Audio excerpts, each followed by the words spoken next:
welcome to this Facebook Live where I am going to be talking about the trouble with Year 10 boys. So my name is Lucy Parsons and I'm an academic coach, which means that I help students studying for their GCSEs and A-levels to get the top grades and into their first choice of university. And one thing that I have noticed over the last few years is that it's the parents of Year 10 boys that come to me for help. So if you're watching live, please say hello in the comments and give me a like or a heart or something like that to show that you're appreciating what I've got to share with you today. If you are watching the recording, please feel free, and live, please feel free to share this with your friends so that they can benefit, particularly if they've got boys. So what I see is a pattern around the end of Year 10 through the summer holidays and into the beginning of Year 11. Parents who are in a blind panic about the performance of their Year 10 sons or their sons in their Year 10 end of year exams. And what happens far too often is that these boys basically do really, really badly in their Year 10 exams. So what I'm going to explain to you here today is why I think this happens and how you can avoid coming to me in an absolute panic in July, August, September,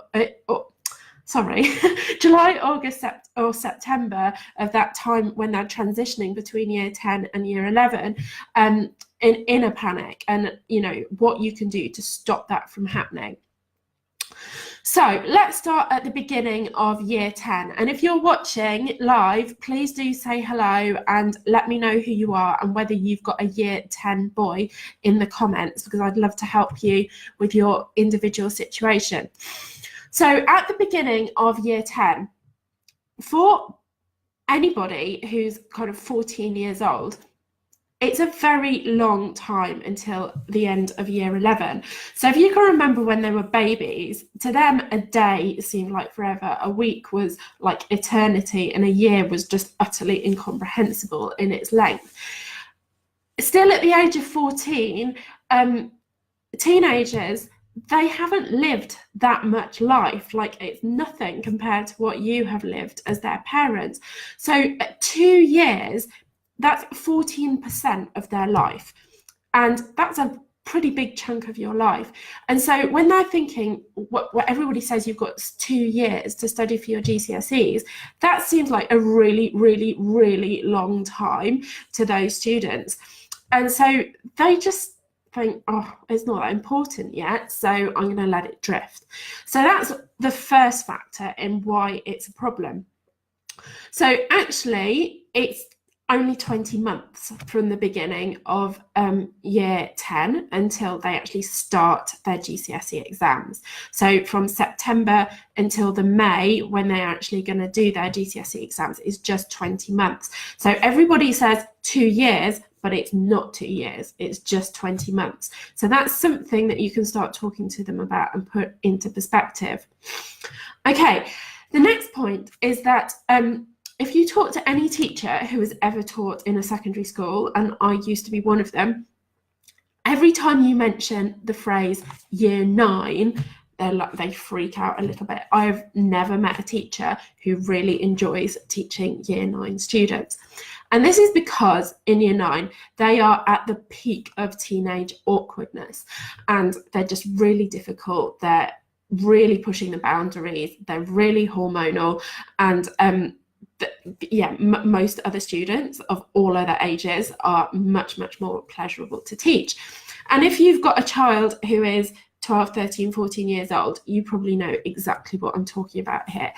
So at the beginning of Year 10, and sometimes quite a long way through Year 10, if they're on the slower end of the development kind of range, they are basically still behaving like Year 9s. And it takes a while for them to mature out of that. So yeah, that's another trouble with Year 10 boys. The next thing is that they are becoming teenagers, and that's the whole year 9 thing going on with the hormones flying around and all that kind of thing. But alongside that kind of physical development, they're also changing socially, and they're beginning to discover some of the freedoms of being a teenager. And that might be you giving them more digital freedom. Oh, hello, Amanda. It's great to see you here. You've got twins, one girl and one boy, who are both 14 years old. So are they in year 9 or in year 10? Let me know in the comments, and let me know if you resonate with any of the things that I'm saying. So, yeah, year 10s are just really discovering those freedoms of being a teenager. So you're probably giving them more digital freedom. So to use the apps like Snapchat and WhatsApp and things like that, and all sorts of apps that I probably don't even know about, to communicate with their friends. They're probably using things like Netflix with a lot fewer boundaries put around them. They might be going out more independently on their own, going to more sleepovers and all that kind of thing. And yeah, maybe you've allowed them to have things like Xboxes, consoles, that kind of thing. So they've got more freedom in that kind of context, and they're experimenting with that freedom and seeing where the boundaries are, what you find acceptable, how it works. They're basically playing at being adults, or what they think are adults, to try and work it all out. And then we've got the problem that years 7 to 9, particularly in most state schools, aren't very rigorous. And this, I think, is a dreadful shame, because primary schools push them quite hard to do really well in the SATs at the end of year 6, and then they get to secondary school, and those 3 years in Key Stage 3 are often a bit of a kind of letdown. Now, some schools have tried to get around this by actually starting GCSE courses in year 9, but I think that's a mistake as well.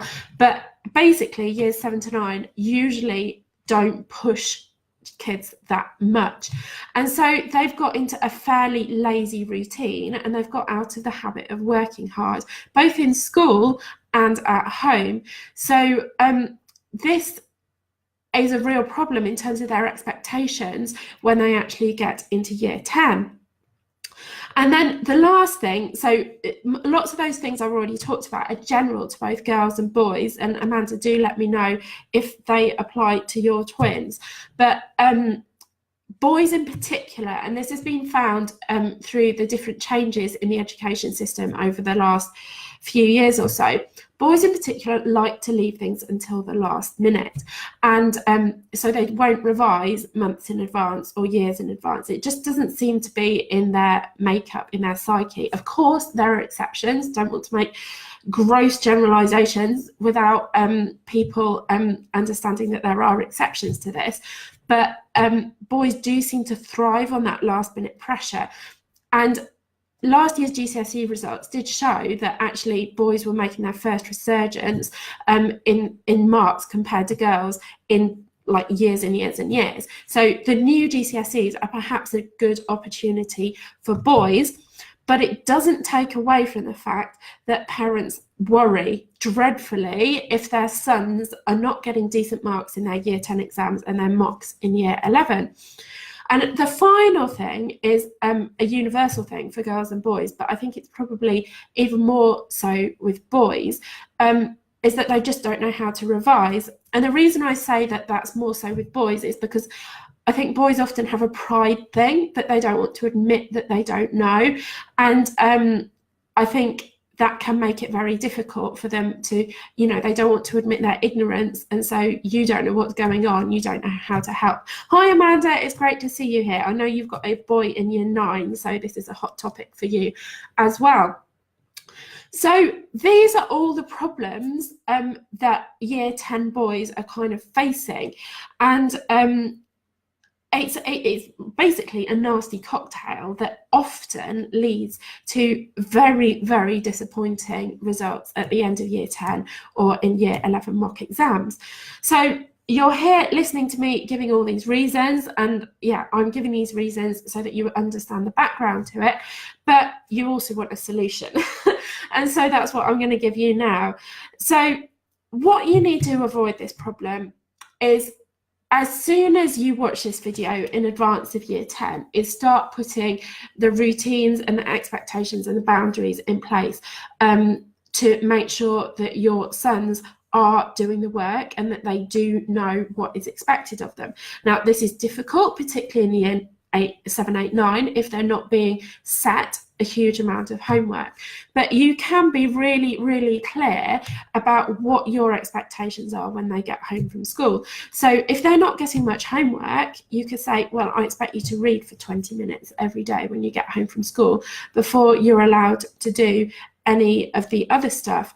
And if they've got homework, maybe they have to do the homework before they're allowed to do Snapchat or Netflix or Xbox or whatever else it is that they want to do in their spare time. So be really clear about your routines and expectations and how you place the value of education in your family life. And I've done videos before this week. I've done a video every day this week. And one of them was about how to stop the nagging. So that's what I see with parents when their children have had disappointing results. They like go full on with the nagging to get them to work. And, you know, in that video, I talked about, you know, those expectations, routines, and all that kind of thing. So please take a look at that video, and I'll paste the link in the comments when I've finished here today. And then the other thing is to make sure they actually know how to do the work. So give them the time and space within which they can do the work, but then also make sure that they actually know how to revise. And I've got some great blog posts about revision. So on things like using flashcards, using revision notes. I've got one called the Revision Power Hour, which is all about how to use past papers for revision. We've got mind maps and posters, and there's one other, oh, that's post-it notes. So there's some great blog posts there to help you to teach your children actually how to revise, so they're not left coming home or facing year 10 exams even thinking they don't actually know how to revise. So you've got two key things there, which I hope will give you a framework in which you can tackle the problem of year 10 boys.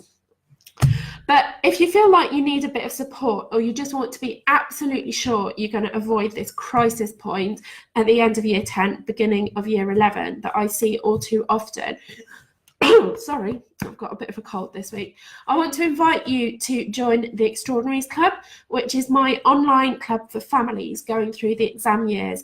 And in it, I teach students the study skills, habits, and mindset for them to reach their full academic potential. And I teach parents the kind of communication and support strategies to get their children through the exam years as successfully as possible. And my real wish is that people in year 10 would sign up for the club right now, because if they did that, then all of this heartache would be avoided. Lots of people in year 11 sign up because they can see the proximity of year 11 exams, which at this point in time are only 9 months away. But it's a tough ask for them to learn how to study and make up for the lost time in year 10 at the beginning of year 11.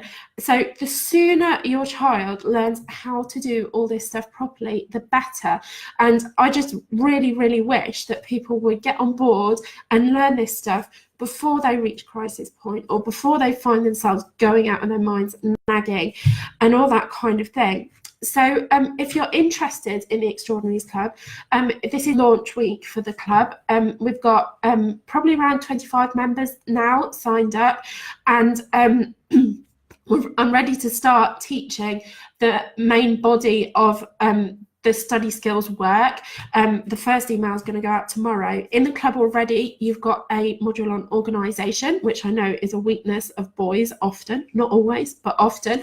And tomorrow we're going to be talking about motivation. And again, this is a problem that we see with boys because they can't look that far ahead often about what this is all for. Why should I be doing my homework on this rainy Wednesday in year 10 when it's going to help me to get into university in 4 years' time? You know, it's really difficult for them to make that connection.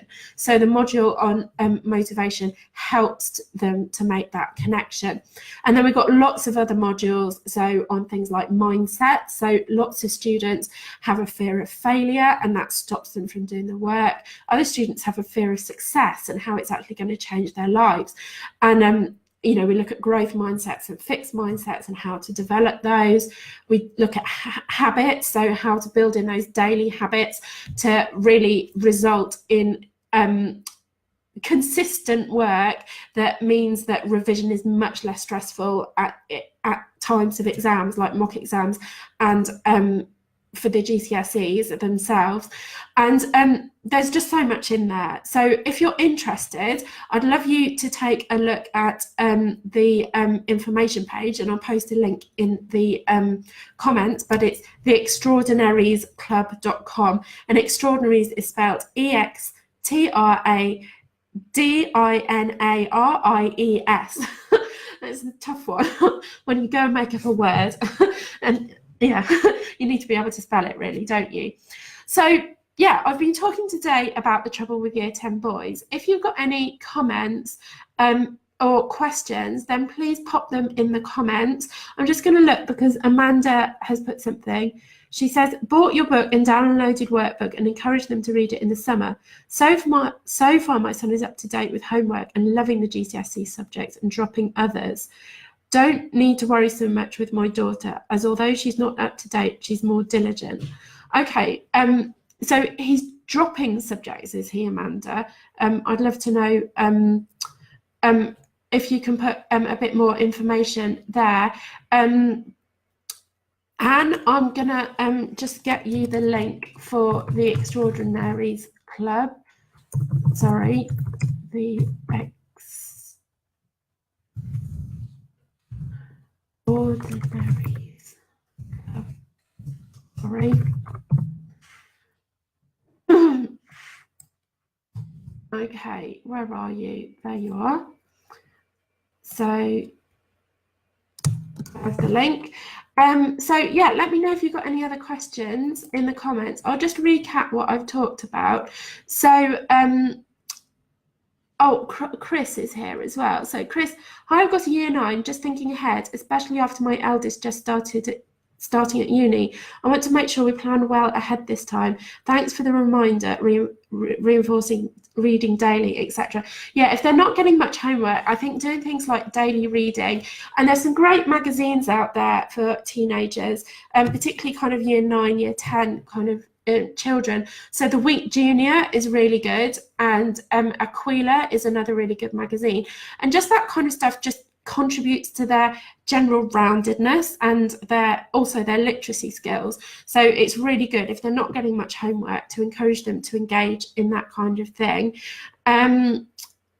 Okay, Chris says, yeah, and I think, Chris, definitely with year 9, it's really worth thinking about planning ahead and having a look at all of this stuff. So Amanda said, hasn't dropped any GCSE subjects, only those he doesn't want to do for GCSEs. Oh, that makes sense, yeah, because he probably wouldn't be allowed to drop GCSE subjects, particularly at this stage. So Anne says, I have a year 10, 9 and 8. I think the Extraordinaries Club will be really, really good for you, and if you have a look at it now, to really get them into good habits before the exam years properly hit them. So I'm just going to recap, and if you've got any more comments or questions, please pop them in the comments as I'm recapping. And if you think this Facebook Live would be valuable to anybody that you know, please share it with them, so that we can spread the love and spread the help and spread the benefit of all this knowledge. The magazines, Amanda, are The Week Junior. So you might have heard of The Week, which is a like a weekly magazine, a current affairs magazine for adults, but they've got a version called the Week Junior. I think it depends a bit on their age as to, you know, year 10 is actually quite a tricky age. My daughter, who is 8, but she's quite an advanced reader, reads the Week Junior and absolutely adores it. Then Aquila, so it's a Latin word, it's AQI, and that's very much a kind of general knowledge kind of magazine. And then there are lots of other things. So if they're beginning to grow out of that kind of thing, then you can look at things like The Week might be a suitable substitute for the Week Junior. Reading the BBC website is usually quite an accessible form of current affairs and that kind of thing. New Scientist, if they're interested in science. There's all sorts of things like that. Laura's just joined, and Laura is an English and media teacher who I used to work with. So Laura, if you've got any recommendations of magazines or periodicals or anything that kind of year 10s can really benefit from, it'd be fantastic if you could pop those in the comments. So I'm going to recap now, but I'll keep monitoring the comments if anybody's got questions or anything like that. So the trouble with year 10 boys is that at the beginning of year 10, it's a very long time in their eyes until the end of year 11, because everybody keeps telling them it's 2 years, but actually it's only 20 months from the September of year 10 until the when they actually start taking their GCSE exams in the May of year 11. So 2 years is 14% of a year 10's life, like a 14-year-old's life. So that feels like a really, really long time to them, particularly at their age, but it's not actually that long, and it goes very, very quickly. Then I'm sure Laura will agree with me that year 9s are a notoriously difficult year group to teach, and there's a kind of the vestiges of that kind of behavior and hormonalness and general early teenageness at the beginning of year 10, so that will in some ways affect their academic performance. They're also just discovering the freedoms of being a teenager at this age, so they're kind of pushing and stretching the boundaries a bit and trying to discover what they can get away with. And that means that maybe if they've been really good at homework and stuff up till now, it's not so good through kind of the early part of year 10, particularly because of their kind of view of time at this age, they don't see it as urgent in the same kind of way. Then the teaching often isn't as rigorous in years 7 to 9 as it would be desirable for it to be, you know, it's just a shame really that it isn't, but it means that a lot of students get out of the habit of doing quite so much homework. And I would say this is particularly in the state sector. I mean, some teachers are really, really good and will set really consistent, really high quality homework through that period, but others, you know, will be more focused on their exam classes. And then boys, as a huge generalisation, and I acknowledge it's a generalisation, seem to like leaving things until the last minute and often therefore don't leave themselves enough time. And finally, they don't actually know how to revise because a lot of students aren't taught how to revise in schools. So the way we can help them with all of this is to set some really clear boundaries about our expectations at home. Even if they're not being set at homework, have expectations about something that is going to improve their academic performance. So it might be reading, it might be just doing some puzzles, it might be, you know, doing something like if they've got a particular interest like coding or some art or something like that to really deepen and enrich their knowledge and their skills. And yeah, and then there is making sure they know actually how to revise. And I've got some great blog posts on revision techniques and skills which will show them exactly how to do that, so that when they do hit year 10, when they're being told to go home and revise, they actually know how to do that, because it's all too common that students, like even before their A-level exams, well, I see them posting on Twitter saying, I've got my A-level French exam tomorrow, but I don't know how to revise. It's not going to help me now, is it? kind of thing. And that's just a really, really sad situation. So I really, really encourage parents to get this stuff sorted in year 10, so you don't hit this crisis point of the boys doing disappointingly, is that even a word? I don't know, in their year 10 exams, and not having a very strong foundation when they go into year 11 and having an awful lot of catch up to do. So I just really encourage people to do what it takes to make sure that all this stuff is in place from the beginning of year 10, so that the boys are supported to work consistently throughout and you don't reach that crisis point. And I'm here to help you. You know, that we've got the Extraordinaries Club, which is launching this week. The price goes up tonight. So at the moment, you can save up to £61 by joining today before 9 p.m.